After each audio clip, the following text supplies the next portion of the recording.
영상 시작 전에 어디서 시청하고 계신지 댓글로 달아주세요. 영상 만드는데 큰 힘이 됩니다. 꼭 답글로 보답드리겠습니다. 황혼이혼 도장을 찍고 나던 날이었습니다. 저는 이상하게도 화가 먼저 안 났습니다. 그냥 멍했습니다. 평생 살던 집에서 신발 몇 켤레랑 옷까지만 챙겨 나왔는데도 그게 제 집이 아닌 것 같더라고요. 문을 닫고 나오는데 아내는 끝내 고개도 안 들었습니다. 작은 딸은 엄마 옆에 서 있었고요. 제 눈을 한 번도 안 봤습니다. 큰딸은 그날 안 왔습니다. 저는 그게 더 서운했습니다. 오기 싫어서 안 온 건지, 와도 할 말이 없어서 안 온 건지 알 수가 없었습니다. 동네 사람들 눈도 신경이 쓰였습니다. 평생 남에게 큰 소리 안 치고 살았는데,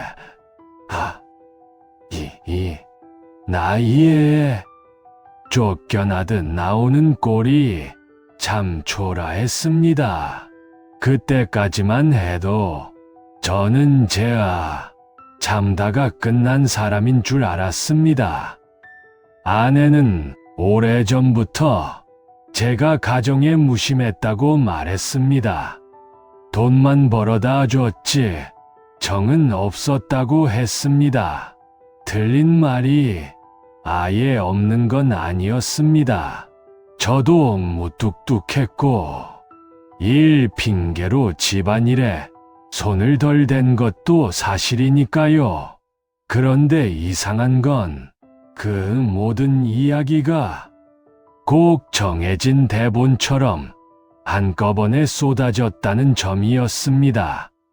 제가 무심했던 순간들만 또렷하게 남아있고 제가 참고 넘긴 일들은 싹 지워진 느낌이었습니다. 예를 들면 저가 쪽 급한 돈을 제가 대신 막아준 일도 있었고, 작은 딸 전세 보증금이 모자 제 퇴직금 일부를 미리 당겨 쓴 일도 있었습니다. 큰딸 유학 문제로 집안이 뒤집혔을 때로 결국 은행 뛰어다닌 건 저였습니다. 그런데 그런 기억은 가족들 입에서 한 번도 안 나왔습니다. 오히려 아내는 저를 두고 늘 이랬습니다. 사람은 차갑고 돈 계산만 밝다고요. 처음엔 저도 제가 그런 사람인가 싶었습니다.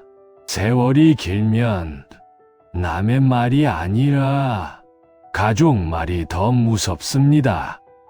한 사람이 오래 말하면 사실이 되더군요.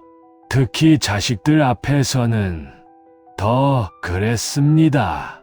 어느 날부터인가 둘 다 저를 대할 때 조심스러운 표정을 짓더라고요. 무서워서가 아니라 가까이 하고 싶지 않은 사람을 대하는 표정이었습니다. 그게 제일 아팠습니다.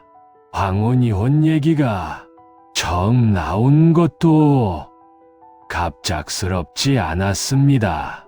아내는 몇 달 전부터 대놓고 따로 살자고 했습니다. 처음엔 홧김인 줄 알았습니다. 나이 들어 별말 다 한다고 생각했지 정말로 서류를 준비할 줄은 몰랐습니다. 그런데 어느 날 식탁 위에 이미 정리된 서류가 놓여 있었습니다. 재산 목록도 있었고 예금 정리도 있었고 제가 어디까지 양보하면 조용히 끝낼 수 있는지도 적혀 있었습니다. 그걸 보는 순간 좀 이상했습니다. 보통 이런 건 싸우다가 감정이 폭발해서 나오는 게 아니지 않습니까? 이건 누가 봐도 미리 준비한 사람이 꺼내는 종이였습니다. 저는 그때 아내가 누군가와 상의했겠구나. 그 정도로만 생각했습니다. 설마 그 준비가 몇 달이 아니라 몇 년 전부터였을 거라고는 생각도 못했습니다. 이혼 뒤에는 원룸으로 옮겼습니다. 침대 하나, 작은 식탁 하나, 전기포트 하나, 그게 전부였습니다. 아침에 눈 뜨면 제일 먼저 드는 생각이 배가 고프다가 아니라 내가 진짜 이렇게 끝난 건가? 그거였습니다. 큰딸에게는 연락이 없었습니다. 작은 딸은 아예 제 번호를 피하는 것 같았습니다. 아내는 주변 사람들에게 제가 집안 돈을 쥐고 흔들다가 결국 혼자 남게 된 사람처럼 말하고 다닌 모양이었습니다. 동네에서 마주친 사람 하나가 괜히 저를 위로하듯 이렇게 말하더군요. 그래도 이제는 아내분 좀 편하게 해드리세요. 저는 그 말이 귀에서 오래 맴돌았습니다. 제가 정말 그렇게까지 나쁜 남편이었나? 제가 모르는 사이 가족은 다 그렇게 느끼고 있었으나 그렇게 스스로를 의심하게 되더군요. 그런데 그 와중에도 자꾸 하나씩 이상한 장면이 떠올랐습니다. 이혼하기 직전 아내가 통장을 찾던 손길, 제가 방에 들어오자 서류 봉투를 얼른 접던 모습, 그리고 큰딸이 마지막으로 집에 왔던 날, 아내와 작은 딸이 잠깐 놀란 얼굴을 했던 장면. 그날 큰딸은 평소보다 말이 없었습니다. 엄마 편도, 아빠 편도 아닌 표정이었습니다. 저는 그때 큰딸도 결국 저를 정리하러 왔겠거니 했습니다. 괜히 제 쪽으로 기대했다가 더 상처받기 싫어서 저도 먼저 묻지 않았습니다. 지금 생각하면 그때부터였던 것 같습니다. 무너진 줄만 알았던 제 쪽으로 아주 작은 기척 하나가 오고 있었다는 걸 제가 몰랐던 겁니다. 이혼하고 2달쯤 지났을 때였습니다. 비 오는 날이었고 원룸 창틀에 물이 스며들어 수건을 깔아두고 있었습니다. 그날도 별일 없이 지나가겠지 했습니다. 그런데 초인종이 울렸습니다. 이 시간에 찾아올 사람이 없어서 택배인가 했습니다. 문을 열었더니 큰딸이 서 있었습니다. 우산을 접은 손이 젖어 있더군요. 저는 순간 반갑기도 했고 겁도 났습니다. 왜 왔냐는 말보다 엄마한테 무슨 일 있냐는 말이 먼저 나왔습니다. 큰딸은 잠깐 저를 보더니 그 말부터 하더군요. 아빠, 엄마 일 때문에 온 거 아니야. 그 말이 이상하게 오래 남았습니다. 엄마 일 때문에 온 게 아니라는 말. 그럼 저 때문에 왔다는 뜻이니까요. 큰딸은 원룸 안을 한참 둘러봤습니다. 좁은 싱크대, 접이식, 식탁, 상가에 널어둔 수건, 그리고 제 밥그릇까지 다 본 뒤에야 앉았습니다. 저는 괜히 라면 물부터 올렸습니다. 아버지는 꼭 자식 앞에서 뭘 해줘야 마음이 덜 불편해지거든요. 큰딸이 그때 이런 말을 했습니다. 아빠, 나 사실 오래전부터 좀 이상했어. 그 말을 듣는데 저는 오히려요, 긴장부터 됐습니다. 무슨 이상한 말을 하려는 걸까 싶었습니다. 혹시 엄마가 더 아프다거나 작은 딸이 사고라도 났나 싶어 괜히 손끝이 떨리더군요. 그런데 큰딸이 꺼낸 건 그런 얘기가 아니었습니다. 엄마가 이혼하기 전부터 집 정리를 너무 차분하게 했다는 겁니다. 짐도 그렇고, 통장도 그렇고, 상담도 그렇고, 마치 갑자기 폭발한 사람이 아니라 순서를 다 알고 움직인 사람 같았다고요. 저는 씁쓸하게 웃었습니다. 그런 건 너도 이제 알겠니? 나는 이미 끝났는데. 그러자 큰딸이 저를 바로 쳐다봤습니다. 아빠, 나 아빠 편 들러 온 거 아니야. 그냥 확인하러 온 거야. 그 말이 서운하면서도 이상하게 고마웠습니다. 무작정 제 편을 들겠다는 게 아니라 확인하러 왔다는 말. 적어도 누군가는 사실을 보겠다는 뜻 같았으니까요. 큰딸은 핸드폰을 하나 보여줬습니다. 예전 가족 단톡방에서 엄마가 잘못 보낸 캡처를 본 적이 있다는 겁니다. 거기엔 제 이름이 아니라 부동산 사무장 이름이 있었고, 문장 끝에 이대로 하면 아버님은 모를 거예요 라는 말이 들어 있었다고요. 저는 순간 가슴이 철렁했습니다. 그 문장이 왜 그렇게 찝찝한지 말로 설명이 안 됐습니다. 아버님은 모를 거예요. 누가 누구한테 무엇을 숨기는 건지 딱 드러나는 말 아닙니까? 저는 그제야 오래전에 봤던 장면 하나가 떠올랐습니다. 이혼 석 달 전쯤 아내가 갑자기 등기부등본을 떼러 가자고 했습니다.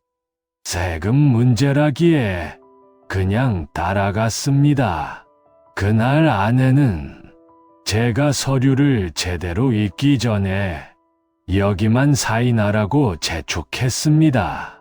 저는 그때 병원 예약 시간이 늦는다고 해서 대충 넘겼습니다. 평생 같이 산 사람인데 설마 싶은 마음도 있었고요. 그런데 큰딸이 제가 서명한 뒤의 흐름이 너무 이상했다는 겁니다. 집 명의와 관련된 얘기가 이혼 전에 이미 몇 차례 오갔고, 엄마가 계속 자기 몫을 더 확실히 챙기는 말만 했다고요. 저는 솔직히 그 자리에서도 큰딸이 절 위로하러 왔는지 아니면 더 확인하고 싶어서 온 건지 분간이 안 됐습니다. 괜히 제가 기대했다가 다시 실망할까봐 말도 아끼게 되더군요. 그래서 그냥 말했습니다. 됐어. 지금 와서 뭘 알겠냐. 엄마 말이 맞을 수도 있지. 그러자 큰딸이 조용히 한숨을 쉬었습니다. 아빠는 늘 그래. 억울해도 끝까지 말 안 하잖아. 그 말에 저는 잠깐 말문이 막혔습니다. 생각해보면 큰딸은 어릴 때부터 제가 말 아끼는 걸 제일 싫어했습니다. 학교에서 억울한 일 있어도 제가 참으라고만 하면 왜 맨날 참기만 하냐고 따지던 아이였습니다. 그 아이가 나이 들어서 다시 제 앞에 앉아 같은 말을 하고 있는 겁니다. 참 묘했습니다. 그 순간 아주 오래전 기억도 같이 떠올랐습니다. 큰딸이 대학 입시 앞두고 학원비 때문에 울던 밤이 있었습니다. 아내는 포기하자고 했지만 저는 몰래 적금 하나를 깨서 등록금을 먼저 막았습니다. 그 적금은 나중에 노후에 쓰려고 제가 따로 모아둔 돈이었습니다. 가족한테 생색낸 적도 없고 말한 적도 없습니다. 큰딸도 모르고 작은딸도 모릅니다. 그런데 이상한 건 이혼 과정에서 아내가 제에 당신은 가족 위에 쓴 돈이 뭐가 있냐고 몰아붙였다는 점이었습니다. 저는 그때 말이 안 나왔습니다. 증명할 생각도 못했고요. 왜냐하면 가족한테 쓴 돈을 내가 일일이 들이밀어야 하나 그 마음이 더 컸기 때문입니다. 그런데 지금 큰딸이 이상한 점을 짚기 시작하니까 그 참았던 것들이 하나씩 떠오르더군요. 큰딸은 그날 돌아가기 전에 이렇게 말했습니다. 아빠, 나 아직 다 믿는 건 아니야. 근데 엄마가 숨기는 건 있어. 그리고 며칠 뒤 부동산 사무장하고 통화한 녹음 일부를 우연히 듣게 됐다고 했습니다. 우연이라는 말이 저는 조금 걸렸습니다. 아마 큰딸도 이미 뭔가를 찾고 있었던 거겠지요. 그날 문 닫고 돌아서는 딸 뒷모습을 보는데 이상하게 가슴이 먹먹했습니다. 이 아이가 나를 용서하러 온 건지 나를 알아보러 온 건지 아직은 몰랐습니다.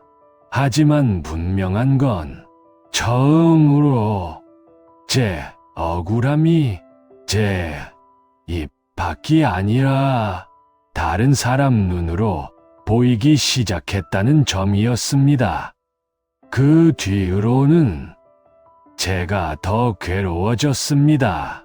차라리 아무도 다가오지 않았으면 그냥 체념하고 살았을 텐데 큰딸이 다녀간 뒤로 마음이 자꾸 흔들렸습니다. 정말 내가 모든 걸 잘못한 게 아니라면, 정말 누군가 숨긴 게 있다면 그 생각이 들수록 억울함이 다시 살아났습니다. 그런데 이상하게도 상황은 더 나빠졌습니다. 작은 딸에게서 전화가 왔기 때문입니다. 처음엔 반가웠습니다. 이제라도 내 목소리를 듣고 싶어서 전화했나 싶었죠. 그런데 첫 마디가 이거였습니다. 아빠, 언니한테 무슨 말 했어? 순간 가슴이 쿵 내려앉았습니다. 저는 아무 말도 못했습니다. 작은 딸은 이미 화가 잔뜩 나 있었습니다. 엄마가 힘들어하는데 왜 이제 와서 언니 마음 흔드냐고요? 자기는 다 안다고 했습니다. 제가 이혼하면서 끝까지 돈 얘기했고 엄마를 몰아세웠다고요. 저는 그 말이 너무 낯설었습니다. 제가 돈 얘기를 했다니 실제로는 반대였으니까요. 저는 오히려요, 조용히 끝내려고 받아들일 건 받아들였습니다. 내가 이 나이에 돈 더 챙겨서 뭐하냐, 그 마음으로 물러난 것도 있습니다. 그런데 제가 욕심낸 사람처럼 이야기가 돌고 있었던 겁니다. 저는 그제야 알았습니다. 이혼은 단순히 부부 둘의 정리가 아니었습니다. 누군가 이미 가족 안에서 역할을 나눠 제 자리를 정리해 둔 일이었습니다. 작은 딸은 전화 끝에 이렇게까지 말했습니다. 아빠 같은 사람 때문에 엄마가 평생 힘들었대. 그 말에 손이 떨렸습니다. 화가 나서가 아니라 허탈해서 떨렸습니다. 평생 참고 살았던 시간이 한 문장으로 정리되는 느낌이었습니다. 아빠 같은 사람, 그게 뭔지 설명도 없었습니다. 그냥 나쁜 쪽으로 다 알아서 상상하라는 말처럼 들렸습니다. 그날 밤, 저는 잠이 안 왔습니다. 원룸 천장을 보고 누워 한참을 생각했습니다. 제가 정말 가족한테 그렇게밖에 남지 않은 사람인가? 그러다 문득 예전 통장 하나가 떠올랐습니다. 아내도 잘 모를 거라 생각했던 제 오래된 적금 통장이었습니다. 큰딸 등록금 때문에 깨고 나머지는 생활비 부족할 때 몇 번 더 쪼개 쓴 통장이었습니다. 저는 다음 날 은행에 갔습니다. 기록이 남아있을 거라고는 크게 기대 안 했습니다. 시간도 오래 지났고 지점도 바뀌었으니까요. 그런데 일부 거래 내역은 조회가 되더군요. 완벽하진 않았지만 언제 얼마가 나갔는지 그름은 남아 있었습니다. 그걸 보는 순간 숨이 턱 막혔습니다. 그 돈이 제가 개인적으로 빼돌린 돈이 아니라 분명 가족 때문에 쓴 돈이라는 걸 날짜가 말해주고 있었습니다. 큰딸 등록금 시기와 맞았고 작은딸 전셋집 계약 시기와도 겹쳤습니다. 저는 그 종이를 들고도 한참 벤치에 앉아 있었습니다. 참 이상했습니다. 평생 가족 위해 쓴 돈인데 이 나이에 은행 기록으로 증명해야 한다는 게, 그것도 자식들 앞에서 내가 그런 아버지가 아니었다고 보여주기 위해서 말입니다. 그런데 더 이상 가만히 있을 수가 없었습니다. 큰딸 말대로 엄마가 숨기는 게 있다면 제 쪽에서도 찾아야 했습니다. 며칠 뒤 큰딸이 다시 왔습니다. 이번엔 표정이 더 굳어 있었습니다. 앉자마자 자기 가방에서 서류를 꺼냈습니다. 복사본 몇 장이었습니다. 집 관련 서류였고 상담 메모처럼 보이는 종이도 있었습니다. 큰딸은 엄마 방 서랍을 뒤진 게 아니라 엄마가 자기에게 맡겨 둔 서류철에서 우연히 봤다고 했습니다. 그 안에는 이혼 전부터 재산 분할 비율을 어떻게 가져갈지 상담한 흔적이 있었습니다. 심지어 아빠는 이런 건 잘 모른다. 서류만 정리하면 된다. 비슷한 취지의 메모도 있었고요.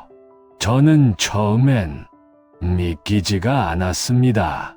아내가 저를 미워한 건 알겠는데 이 정도 치밀하게 준비했을 줄은 몰랐습니다.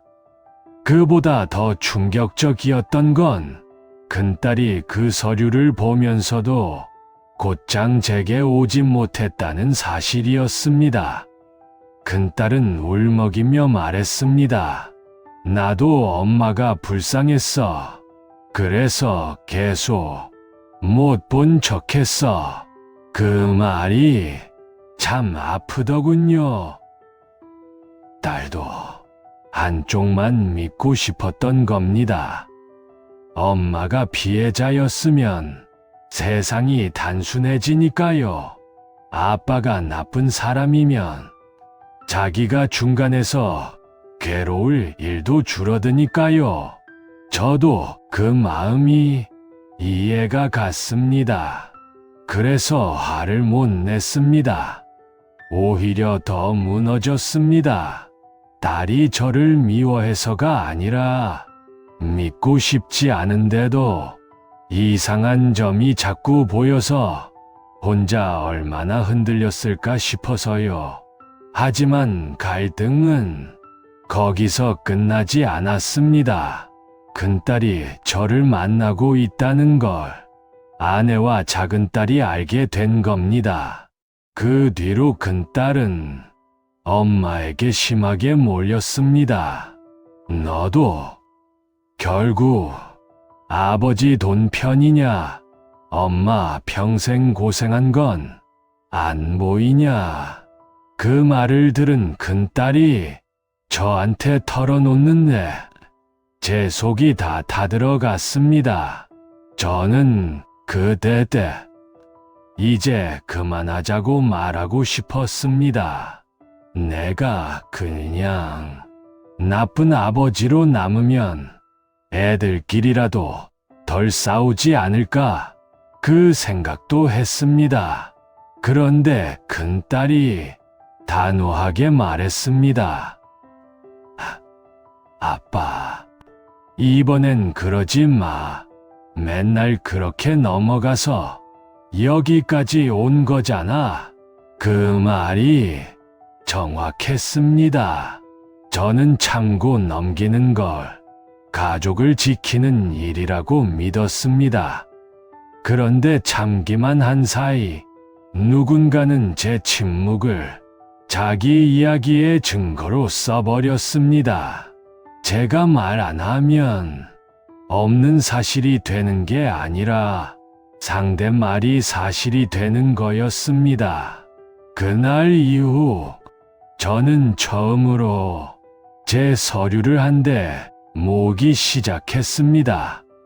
은행 거래 내역, 예전 문자, 보험 납입 내역, 퇴직금 사용 시기, 집 관련 복사본, 말로는 약한 것들이 종이 위에 놓이니 이상하게 힘이 생기더군요.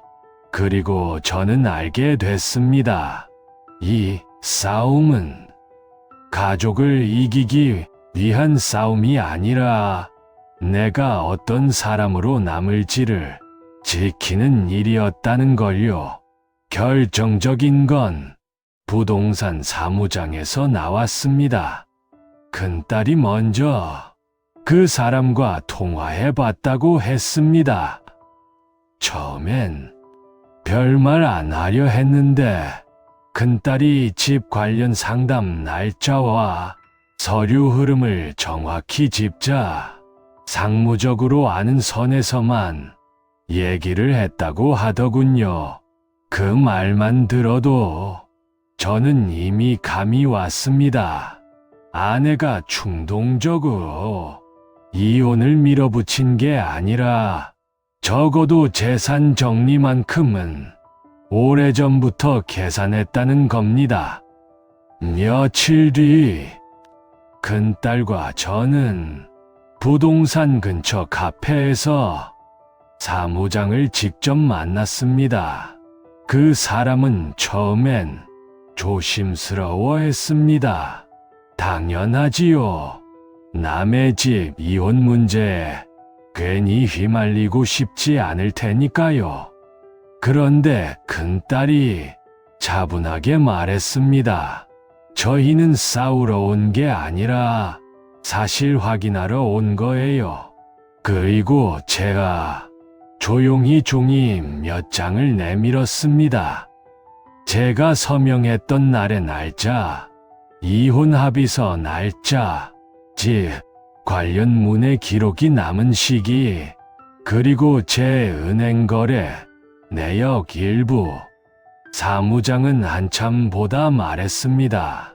이건 말씀드려도 되겠네요. 어머님이 상담 오신 건 이혼 직전이 아니었어요. 그 한마디에 제 손끝이 식었습니다. 얼마나 전이냐고 묻자 사무장은 분명하게 말했습니다. 최소 반년은 더 전이요. 그 말이 끝나는 순간 큰딸이 저를 봤습니다. 저는 눈을 못 마주쳤습니다. 기막혀서가 아니야. 드디어 퍼즐이 맞아가서 숨이 막혔습니다. 반년, 그동안 저는 아내와 한 집에서 밥을 먹고 병원도 같이 가고 명절 준비도 같이 했습니다. 그런데 그 시간 내내 아내는 이미 다음 판을 준비하고 있었던 겁니다. 사무장은 더 조심스럽게 말했습니다.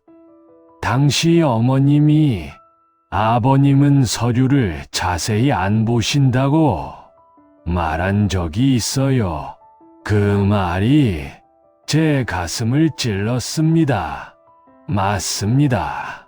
저는 가족이 내미는 종이에 의심부터 하는 사람이 아니었습니다.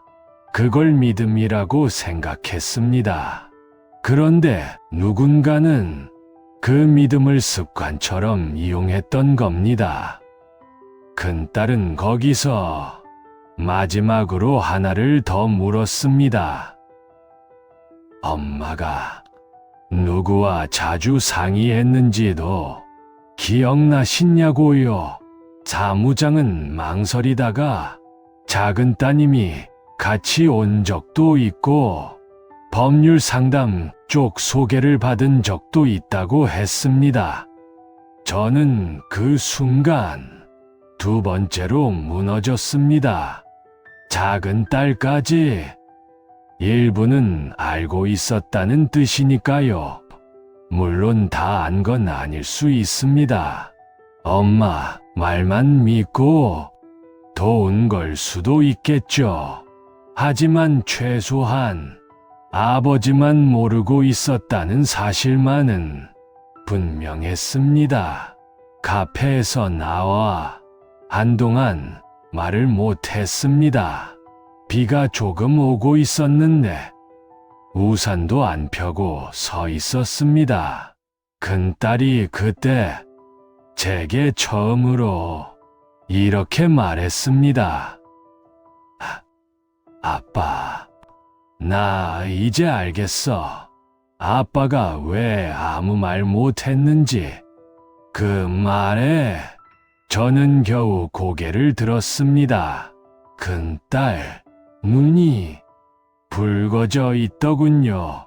어릴 때부터 제가 가족이랑 싸우지 않으려고 말 삼키던 모습을 자기가 다 봤다고 했습니다.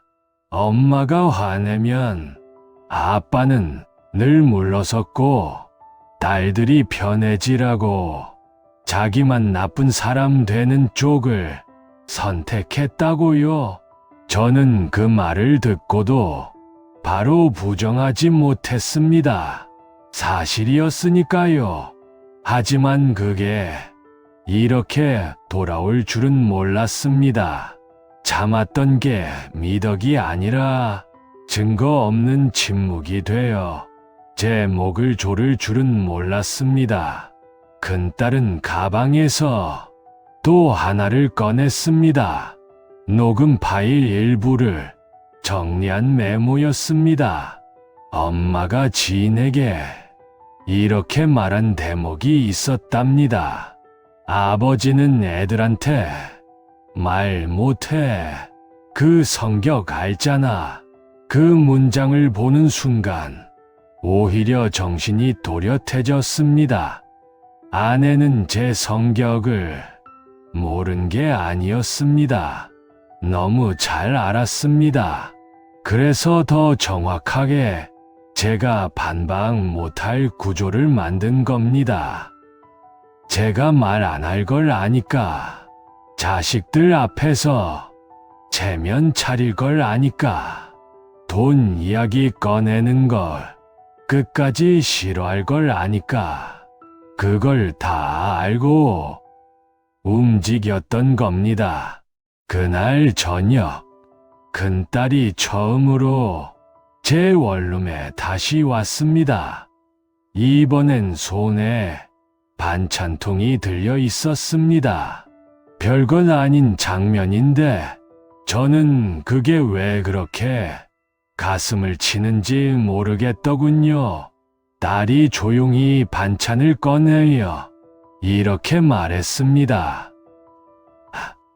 아빠, 아빠, 이해해. 저는 그 말 한마디에 끝내 고개를 숙였습니다. 황혼이혼보다 더 아팠던 건 딸까지 저를 포기했다고 믿었던 시간이었습니다. 그런데 기대하지도 않았던 딸이 먼저 와서 이해한다고 말해주니 그제야 억울함보다 서러움이 먼저 터졌습니다. 하지만 거기서 끝낼 생각은 없었습니다. 큰딸은 이해만 하러 온 게 아니라 이제는 바로 잡자고 왔습니다. 그 말이 저를 다시 세웠습니다. 마지막은 말싸움으로 끝내고 싶지 않았습니다. 그건 이미 충분히 해봤고 항상 제가 손해보는 방식이었으니까요. 큰딸도 같은 생각이었습니다. 증거로 끝내자고 했습니다.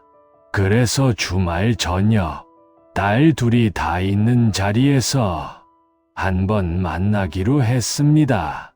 저희 사연은 여기까지입니다. 여러분의 이야기를 댓글로 남겨주세요. 같은 경험을 가진 분들에게 큰 위로가 됩니다. 그리고 오늘 이야기가 마음에 남으셨다면 가까운 분께도 조용히 공유해 보세요. 누군가에게는 이 이야기가 꼭 필요한 순간일지도 모릅니다. 항상 건강하시고 오늘도 마음 편한 하루 보내시길 바랍니다. 재밌게 들으셨나요? 재밌게 들으셨으면 구독과 좋아요, 알람 설정 부탁드립니다. 감사합니다. 장소는 예전 집 근처 작은 식당이었습니다. 아내는 처음부터 표정이 굳어 있었습니다. 작은 딸은 저를 보자마자 눈을 피했고요. 저는 일부러 먼저 변명하지 않았습니다. 그날은 다르게 하고 싶었습니다. 억울한 사람처럼 감정부터 내세우지 않고 차분하게 앉았습니다. 주문도 대충 끝나고 어색한 침묵이 흐를 때 아내가 먼저 말했습니다. 이제 와서 애들 앞에서 뭐 하자는 거예요? 저는 그 말을 듣고 준비해 간 서류 봉투를 꺼냈습니다. 그리고 하나씩 식탁 위에 놓았습니다.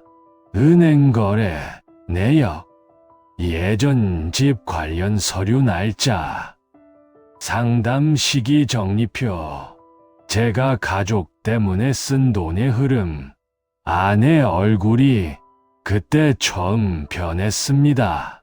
작은 딸은 무슨 뜻인지 몰라 서류만 번갈아 봤습니다. 저는 길게 말하지 않았습니다. 그냥 날짜만 읽었습니다. 큰딸 등록금 시기, 작은딸 전세 계약 시기, 집 상담 시작 시기, 제가 사인한 날짜, 이혼 합의서 작성 시기, 날짜가 쌓이니까 이야기가 아니라 금이 되더군요. 그리고 큰딸이 마지막 종이를 꺼냈습니다. 엄마가 먼저 집 정리 상담을 받았던 시점과 아빠는 모를 거라는 취지의 메모가 적힌 정리본이었습니다. 아내는 바오 목소리를 높였습니다. 그런 걸 어디서 들고 왔냐고. 남의 말 몇 개 가지고 엄마를 몰아가냐고요. 그 순간 예전 같았으면 저는 또 입을 다물었을 겁니다. 하지만 이번엔 큰딸이 먼저 말했습니다. 엄마, 몰아가는 게 아니라 확인하는 거야. 아빠가 무심했던 건 맞을지 몰라. 근데 아빠만 나쁜 사람처럼 만든 건 엄마가 한 거잖아. 그 말이 떨어지자 식당 안이 조용해졌습니다. 작은 딸이 그제야 엄마를 쳐다봤습니다. 엄마, 이거 진짜야. 아내는 바로 대답을 못했습니다. 저는 그 틈에 마지막 한 장을 꺼냈습니다. 오래된 적금 통장 거래 기록이었습니다. 가족한테 쓴 돈의 흐름을 정리한 종이였지요. 그리고 처음으로 작은 딸을 똑바로 보고 말했습니다. 내 전세 보증금 모자랐을 때 그 돈 여기서 나갔다. 언니 등록금도 여기서 나갔다. 나는 생색내기 싫어서 말 안 했다. 근데 그 침묵을 내 죄처럼 쓰게 둘 생각은 이제 없다. 제 입에서 그런 말이 나올 줄은 저도 몰랐습니다. 작은 딸 얼굴이 순식간에 굳었습니다. 자기가 알고 있던 이야기와 눈앞의 기록이 정면으로 충돌한 겁니다. 큰딸은 조용히 눈물을 닦았습니다. 아내는 끝까지 자기 억울함을 말하려 했습니다. 평생 자기가 얼마나 힘들었는지, 제가 얼마나 차가웠는지 그 이야기를 다시 꺼냈습니다. 저는 그 말까지 막지 않았습니다. 이번엔 들을 수 있었습니다. 왜냐하면 그 말이 전부가 아니라는 걸 이제는 모두가 알게 됐으니까요. 저는 천천히 일어났습니다. 그리고 식탁 위 서류를 작은 딸 쪽으로 밀어줬습니다. 천천히 봐라. 누가 더 힘들었는지 따지자는 게 아니다. 다만 나를 없는 사람 만들지는 말자. 그 말이 제 마지막이었습니다. 설명도, 분노도, 구걸도 없었습니다. 그냥 서류를 남기고 먼저 식당 밖으로 나왔습니다. 그게 제 반격이었습니다. 예전처럼 소리 지르지 않고 증거만 남겨두고 제가 먼저 자리를 정리한 겁니다. 뒤에서 큰딸이 따라 나왔습니다. 그리고 잠시 뒤 작은딸도 나왔습니다. 작은딸은 울고 있었습니다. 엄마가 일부러 그랬을 줄은 몰랐다고 했습니다. 자기는 정말 엄마만 참고 산 줄 알았다고요. 저는 그 말을 듣고도 당장 용서가 되진 않았습니다. 하지만 적어도 이제 제 자식들이 한 사람의 말만 듣고 저를 판단하진 않겠구나. 그 생각은 들었습니다. 며칠 뒤 작은 딸에게 먼저 문자가 왔습니다. 아빠, 미안해. 내가 너무 몰랐어. 그리고 큰딸은 주말마다 한 번씩 제 원룸에 들렀습니다. 반찬도 가져오고 전구도 갈아주고 괜히 창틀 물 샌다고 관리인한테 따져도 주더군요. 저는 그걸 보며 가끔 이런 생각을 합니다. 황혼이혼이 제 인생의 끝인 줄 알았습니다. 가족도 다 잃은 줄 알았고 이제 남은 건 억울함 뿐인 줄 알았습니다. 그런데 아니었습니다. 끝까지 기대 안 했던 딸이 먼저 와서 아빠를 이해한다고 말해줬습니다. 그 한마디가 저를 살렸습니다. 더 통쾌한 건 제가 소리 질러 이긴 게 아니라는 점입니다.